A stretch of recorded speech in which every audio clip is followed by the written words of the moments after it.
And welcome to the Modern Meltdown's 5-minute movie reviews. We're back here with our friends at Impact Comics.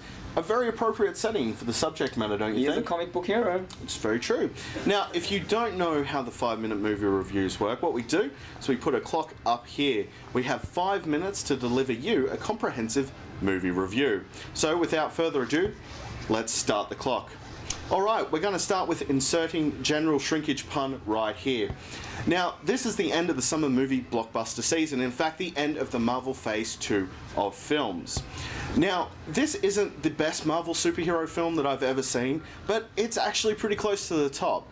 Now, Marvel has a brilliant way of being able to give you an origin story, but crafted in a way that doesn't feel like a superhero origin story. Now, I've seen tons of superhero films, and I have to say that Marvel can introduce a character without making him feel boring and overused.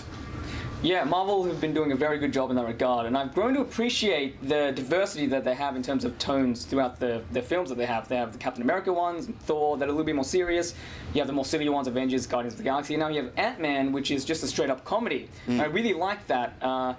The comedy film, though, is wrapped around that superhero tortilla. So, Matt, why don't you tell us about the Ant-Man? Okay, so as far as Ant-Man goes, we are introduced to Scott Lang very quickly. Now, Scott Lang is a father down on his luck, and he has a criminal past and present that continues to haunt him, getting him in trouble.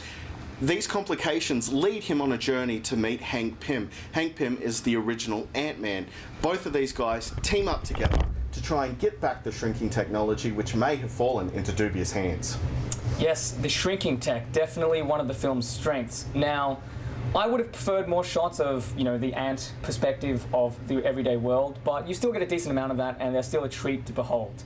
As for all the other visual effects and fight scenes and everything like that, I don't think there was a single point where I was taken out of the film due to bad CGI, even when things got really hectic. And the movie has a lot of really interesting elements weaved in. You have stuff with, these father themes, both from Scott Lang and from Hank Pym's perspective. The movie has a lot of heartfelt moments, but then it sort of pulls you across and tickles your funny bone. It's got some superhero antics thrown in there, as well as some comic book cliches.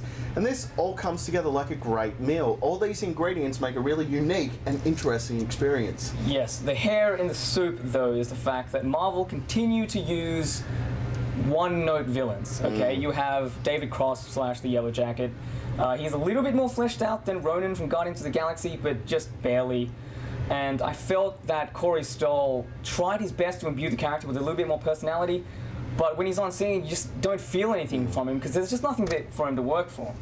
Now, talking about the rest of the ensemble cast, they are fantastic.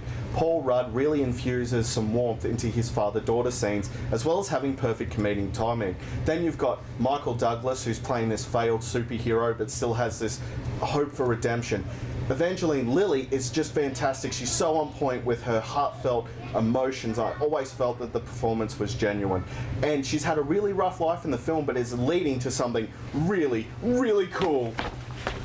Alright, so let's talk here a few minutes about all the Easter eggs. So, Wasp, first up. Wasp disappearing into the microverse. Yes, and you see her again halfway at the end of the film, just a silhouette. And, that was so cool. And then the costume with the black and the gold. Yep, and Falcon comes down as well, which was... Yeah. They even name-checked the comic book Tales to Astonish. That's in there. Yes. They got the Milgram Hotel, which is named after Al Milgram, who did the West Coast Avengers. The Ellis Cafe, named for Mark Ellis. You've got Cassie Lang, little tiny Cassie Lang, grows Who will up... later be Stature. Stature! So cool. Alright, nerds. It's time to finish off this review. As for the rest of the cast, they're basically just used as kind of for an emotional response or as jokes. And in that regard, Ant-Man is a comedy that's got all of these well-placed one-liners and uses slapstick, which is a thing not many people use these days outside of Adam Sandler. Can't really call his films comedies though anymore. As for the comedy itself, Ant-Man is still a really good comedy. It has setups, callbacks, all of the things that make a good comedy a comedy.